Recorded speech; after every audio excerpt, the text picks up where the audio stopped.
Chinese President Xi Jinping. Xi Jinping. Xi Jinping. Xi Jinping. Xi Jinping this week is making history and staying on in power. क्या आप जानते हैं कि चीन के राष्ट्रपति शी जिनपिंग की कुल संपत्ति $1 बिलियन से अधिक है, फिर भी वे एक साधारण जीवन जीना पसंद करते हैं। उनका सादा जीवन उनके पूर्व व्यक्तियों के भव्य खर्चों से बिल्कुल अलग है। तो आखिर चीन के सबसे शक्तिशाली व्यक्ति को साधारण जीवन जीने के लिए क्या प्रेरित करता है? The Chinese people watch every step of their leader and they follow what he says to do. साधारण शुरुआत से लेकर भ्रष्टाचार विरोधी अभियानों तक, हम उनके शक्ति के प्रति इस साधारण दृष्टिकोण के पीछे के रहस्यों को उजागर करेंगे। जाने कि शी जिनपिंग के इस जीवनशैली के फैसले के पीछे के दिलचस्प कारण क्या है और कैसे यह चीन के भविष्य को आकार दे रहे हैं। शी जिनपिंग की विनम्र शुरुआत। दुनिया के सबसे शक्तिशाली व्यक्तियों में से एक बनने से पहले शी जिनपिंग ने एक साधारण निम्नाय वाले चीनी परिवार में अपनी यात्रा शुरू की और अपने किशोर होने से पहले एक गुफा में भी रहे। इन अनुभवों ने उन्हें जिस व्यक्ति और नेता के रूप में गढ़ा है, वह उन्हीं का नतीजा है और इसमें कोई आश्चर्य नहीं कि चीनी जनता उन्हें इतना पसंद करती है। आइए शी जिनपिंग के बचपन पर एक नजर डालते हैं। कल्पना कीजिए, बीजिंग के बीचों बीच एक शक्तिशाली क्रांतिकारी नेता के बेटे के रूप में बड़े हो रहे हैं, लेकिन 10 साल की उम्र में आपकी दुनिया पूरी तरह से बदल जाती है। यही था शी जिनपिंग के जीवन का आरंभिक सफर। चीनी नेता का जन्म 15 जून 1953 को हुआ था। उनके पिता शी जोंगशुन एक प्रभावशाली व्यक्ति थे, जिन्होंने ऊंचे पदों तक पहुंचकर वाइस प्रीमियर और चीनी कम्युनिस्ट पार्टी के एक प्रमुख सदस्य का स्थान हासिल किए। लेकिन फिर राजनीति की दिशा बदली और उसी समय से शी परिवार कठिन दौर से गुजरने लगा। Basically, he was on his own. I think his father was put under house arrest a few years before, and so he was really kind of left as almost like a political orphan. Xi Jinping अपने परिवार में तीसरे संतान थे। उनकी 2 बड़ी बहनें थीं, चियाओ चाओ और आनान। बीजिंग में उनका जीवन सुरक्षित दिखता था, लेकिन सतह के नीचे चीन में बड़े बदलाव हो रहे थे और इसी के साथ शी परिवार की किस्मत भी बदल रही थी। It also gave him a real sense of the ups and downs of power, and I think that's one reason why he's so ruthless himself. 1963 में जब शी जिनपिंग केवल 10 साल के थे, उनके जीवन की स्थिरता पूरी तरह से हिलने लगी। उनके पिता, जो एक समय में एक सम्मानित राजनीतिक नेता थे, अचानक चीनी कम्युनिस्ट पार्टी से निष्कासित कर दिए गए और उन्हें एक दूरदराज के कारखाने में काम करने भेज दिया गया। आखिर पार्टी ने अपने ही सदस्य के खिलाफ मोर्चा क्यों खोल दिया? चीन में सांस्कृतिक क्रांति का दौर था, जिसने उच्च पदस्थ बुद्धिजीवियों, अधिकारियों और किसी भी व्यक्ति को निशाना बनाया जो पार्टी की कट्टर विचारधाराओं से मेल नहीं खाता था। इस क्रांति ने शी की पढ़ाई को भी बाधित कर दिया, क्योंकि छात्रों को पढ़ाई के बजाय विद्रोह के लिए प्रोत्साहित किया जा रहा था। शी के परिवार का घर लूट लिया गया और उनकी बहन शी हिंग की मृत्यु हो गई। लेकिन यह तो बस शुरुआत थी। शी के पिता को क्रांति का दुश्मन करार दिया गया, सार्वजनिक रूप से अपमानित किया गया, कैद किया गया और उनकी मां को भारी दबाव में अपने ही पति की निंदा करने पर मजबूर किया गया। एक समय में प्रभावशाली यह परिवार अब एक बुरे दौर का सामना कर रहा था। मात्र 15 साल की उम्र में शी जिनपिंग को एक बड़ा फैसला लेना पड़ा, जिसने उनके जीवन को हमेशा के लिए बदल दिया। क्या वे बीजिंग में रहेंगे या पार्टी के आह्वान पर ग्रामीण इलाके में चले जाएंगे? 1969 की एक ठंडी जनवरी में शी ने बीजिंग की चकाचौंध भरी जिंदगी को छोड़ शांक्सी प्रांत के एक कठिन और कठिनाइयों से भरे गांव लियांगजियाही की ओर रुख किए। वहां का जीवन बेहद कठोर था। गांव पिछड़ा हुआ, गरीबी में डूबा हुआ और उनके परिचित जीवन से कोसों दूर था। शी अभी किशोर ही थे, लेकिन उन्हें ग्रामीण जीवन की कठिनाइयों का सामना करना पड़ा। कीड़े मकोड़ों से लड़ना, कठोर श्रम करना और कम भोजन में गुजर बसर करना पड़ा। क्या बीजिंग में पले भरे किसी व्यक्ति के लिए इस नए कठोर वास्तविकता में खुद को ढालना संभव था? यह लगभग अविश्वसनीय है कि पूरे चीन के राष्ट्रपति ने अपनी किशोरावस्था एक पिछड़े गांव में गुफा में रहते हुए बीता। आज उस गांव को एक पर्यटन स्थल के रूप में विकसित किया जा रहा है और शी जिनपिंग का यह अतीत चीनी कम्युनिस्ट पार्टी के शासन को वैध ठहराने के लिए उपयोग किया जा रहा है।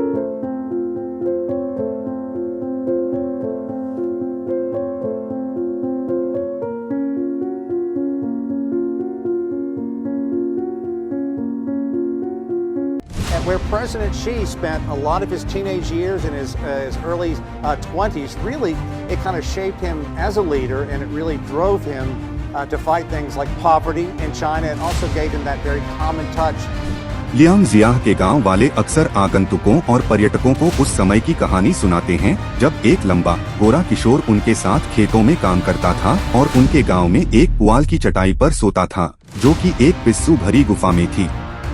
वही किशोर बाद में चीन का राष्ट्रपति बन गया। शी जिनपिंग ने साझा किया है कि उनका राजनीतिक जागरण इसी दूरदराज के गांव में हुआ, जहां उन्हें माओ त्से-तुंग के उस अभियान के तहत भेजा गया था, जिसका उद्देश्य शिक्षित शहरी युवाओं को किसान जीवन से जोड़ना था।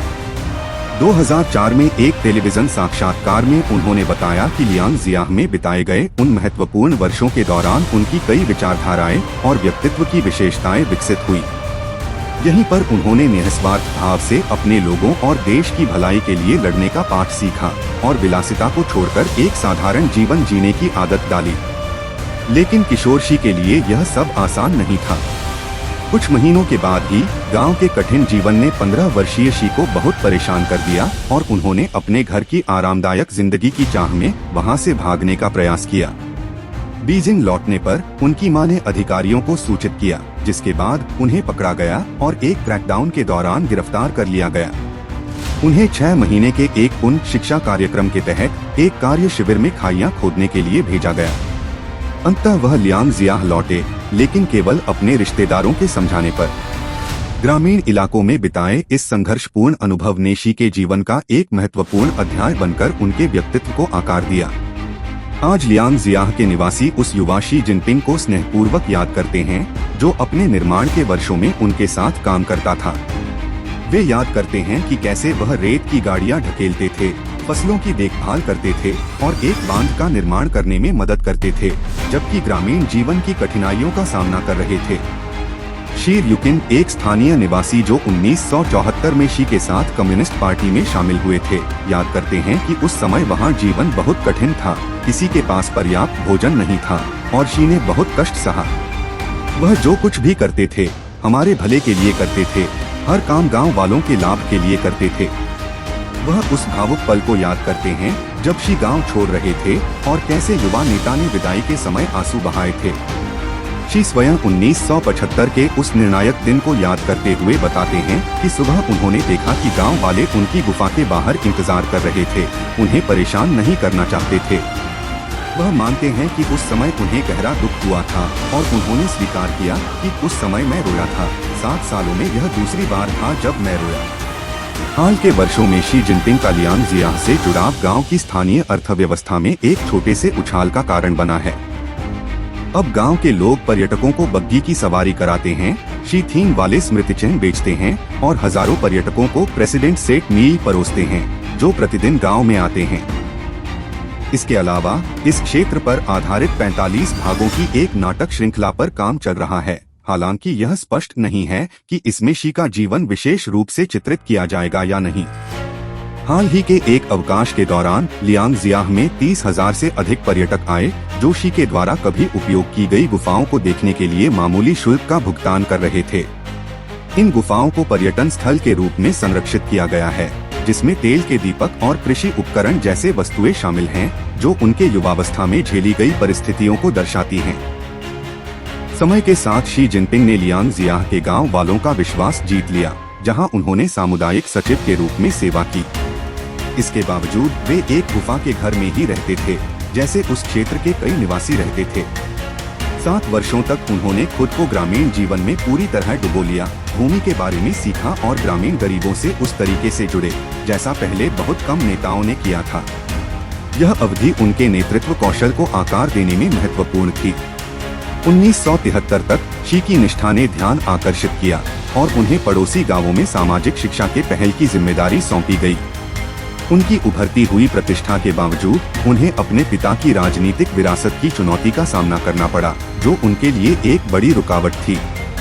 शी का चीनी कम्युनिस्ट पार्टी में शामिल होने का आवेदन लगभग 10 बार खारिज कर दिया गया था, इससे पहले कि उन्हें 1974 में अंततः स्वीकृति मिली, जो उनके धैर्य का प्रमाण था।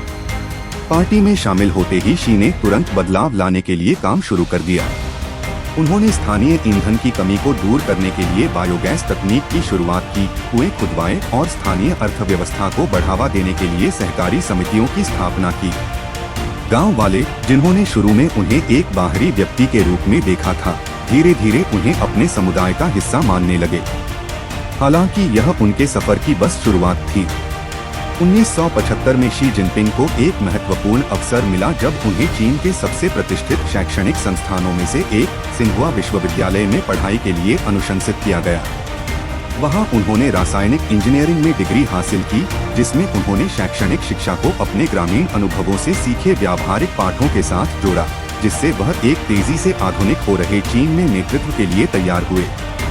शी जिनपिंग का साधारण गुफा निवास से सत्ता के शिखर तक का सफर एक परिवर्तन, दृढ़ता और जीवटता की कहानी को दर्शाता है। उनके शुरुआती वर्षों ने उनके नेतृत्व शैली और राजनीतिक दर्शन की नींव रखी, जिसमें जनता से जुड़ाव और उनकी आवश्यकताओं का समाधान करने के महत्व पर जोर दिया गया। शी जिनपिंग के पैतृक घर में एक नया स्मारक हॉल स्थापित किया गया है, जो उनके पिता शी जोंगशुन को समर्पित है, जो कम्युनिस्ट पार्टी के एक प्रमुख नेता थे। यह पहल सत्तारूढ़ कम्युनिस्ट पार्टी के व्यापक प्रयास का हिस्सा है, जिसका उद्देश्य शी को एक साधारण व्यक्ति के रूप में प्रस्तुत करना है, खासकर ऐसी स्थिति में जहां कई नागरिक अपने नेताओं द्वारा मिलने वाले विशेषाधिकारों से नाखुश हैं। क्रांतिकारी नायक के पुत्र के रूप में शी जिनपिंग को अक्सर प्रिंसलिंग के रूप में देखा जाता है, जो वरिष्ठ कम्युनिस्ट पार्टी अधिकारियों की संतानों के लिए इस्तेमाल होने वाला एक शब्द है। इस पृष्ठभूमि के बावजूद उनके शुरुआती जीवन की कहानी, विशेष रूप से लियांग जियाही में उनके कठिन समय ने उन्हें आम जनता की कठिनाइयों को समझने वाला नेता बनाने की नींव रखी।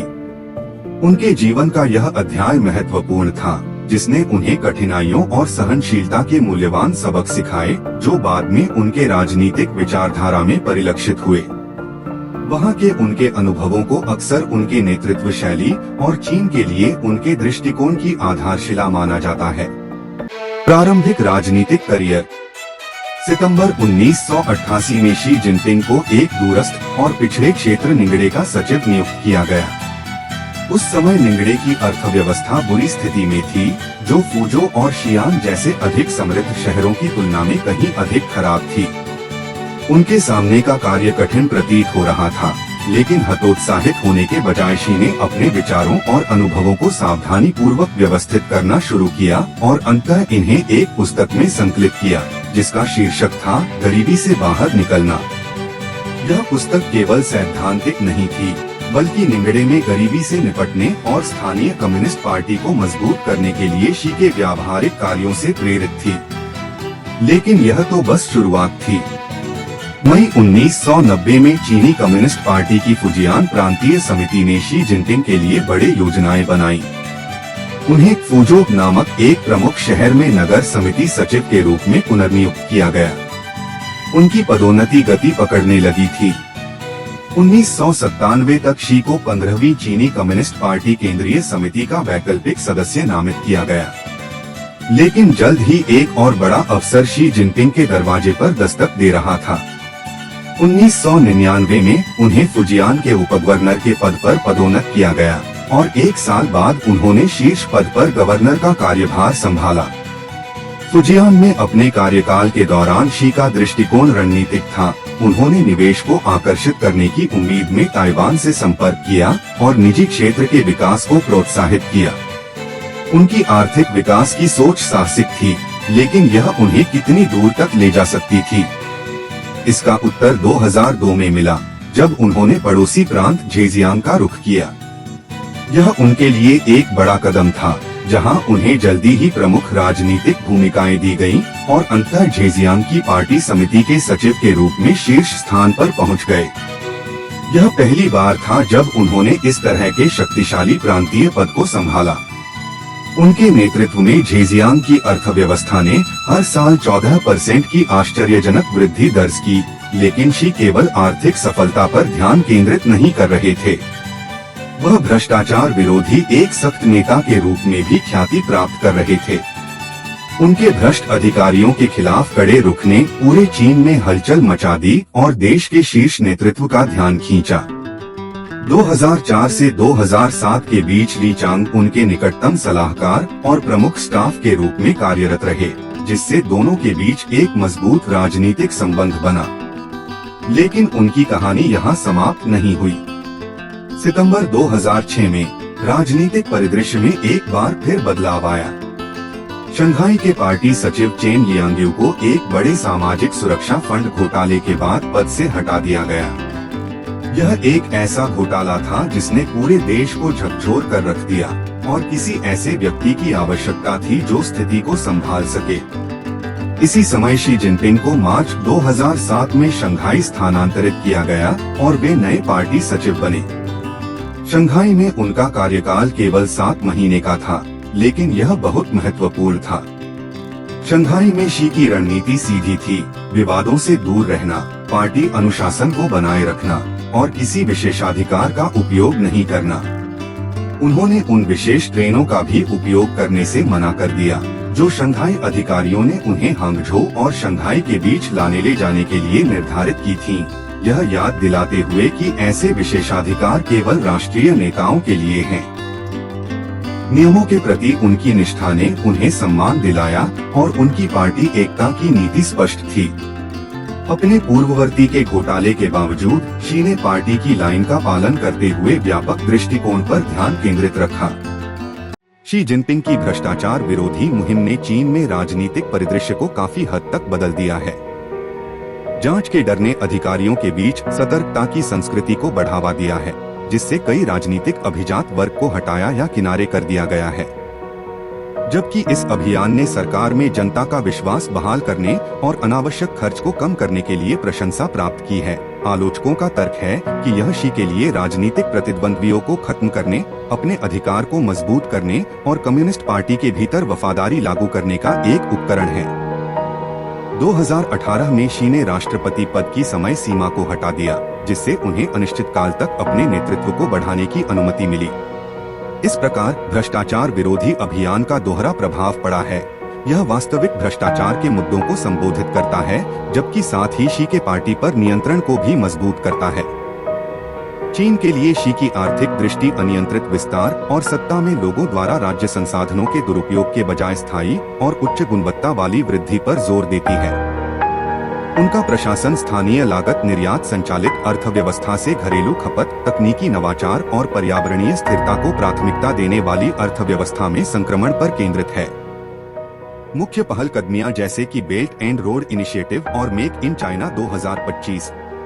Belt and road initiative (BRI) यह वैश्विक विकास रणनीति 2013 में शुरू की गई थी, जिसका उद्देश्य एशिया, अफ्रीका और यूरोप के बीच बुनियादी ढांचे का निर्माण और व्यापार लिंक का विस्तार करके क्षेत्रीय कनेक्टिविटी को बढ़ाना और एक उज्ज्वल आर्थिक भविष्य को अपनाना है। इसे अक्सर वैश्विक स्तर पर चीन के प्रभाव को बढ़ाने के एक तरीके के रूप में देखा जाता है। मेड इन चाइना 2025 यह रणनीतिक योजना 2015 में शुरू की गई थी, जिसका उद्देश्य चीन को एक निर्माण दिग्गज से एक उच्च तकनीक महाशक्ति में बदलना है। इसका फोकस विनिर्माण क्षेत्र को उन्नत करने, नवाचार को बढ़ावा देने और विदेशी तकनीक पर निर्भरता को कम करने पर है। प्रमुख क्षेत्र जैसे कि रोबोटिक्स, एरोस्पेस और नई ऊर्जा वाहन शामिल हैं। शी जिनपिंग की महत्वाकांक्षाएं। इन पहलकदमियों का उद्देश्य चीन के वैश्विक आर्थिक प्रभाव को बढ़ाना, नवाचार को बढ़ावा देना और पर्यावरणीय प्रभाव को कम करना है। शी का जीवन शैली अक्सर सादगी और अनुशासन के प्रतीक के रूप में प्रदर्शित की जाती है। राज्य मीडिया अक्सर उनके मितव्ययी आदतों और अत्यधिक विलासिता के अस्वीकार को उजागर करती है, जिससे उन्हें चीन के भविष्य के प्रति समर्पित नेता के रूप में चित्रित किया जाता है, न कि व्यक्तिगत लाभ के लिए। शी जिनपिंग की राजनीतिक छवि। हालांकि शी की सादगीपूर्ण सार्वजनिक छवि उनके राजनीतिक कद के साथ तीव्रता से विपरीत है। चीन के नेता के रूप में शी ने 2018 में कार्यकाल की सीमाओं को हटाकर और शासन के विभिन्न पहलुओं पर नियंत्रण को मजबूत करके काफी शक्ति को समेकित किया है, जो एक अधिक अधिनायकवादी पक्ष को दर्शाता है। पार्टी अनुशासन के उनके सख्त प्रवर्तन, उनके व्यापक भ्रष्टाचार विरोधी अभियानों और राष्ट्रीय गर्व पर उनके जोर से एक ऐसे नेता का प्रदर्शन होता है जो वफादारी की अपेक्षा करता है और सम्मान की मांग करता है। इस प्रकार, जबकि शी व्यक्तिगत रूप से सादगी का प्रतीक हो सकते हैं, उनकी राजनीतिक नेतृत्व शैली एक आक्रामक केंद्रीकरण शैली द्वारा चिह्नित है, जो अपार प्रभाव का उपयोग करती है। चीनी संस्कृति में विनम्रता। शी जिनपिंग की विनम्रता चीनी संस्कृति की एक लंबी परंपरा का परिणाम है, जो उनके समाज और धार्मिक प्रथाओं जैसे कन्फ्यूशियनिज्म और ताओवाद में बुनी हुई है। ताओवाद के ताओ ते चिंग के केंद्रीय गुणों में से एक 3 खजाने या 3 रत्न हैं, जो ताओवादी दर्शन के मूलभूत ग्रंथों में से एक है। ये गुण जो करुणा, सादगी और विनम्रता पर जोर देते हैं, ताओ या मार्ग के साथ सामंजस्य में जीने के प्रमुख सिद्धांतों को दर्शाते हैं, जो ताओवाद में मार्गदर्शक शक्ति है।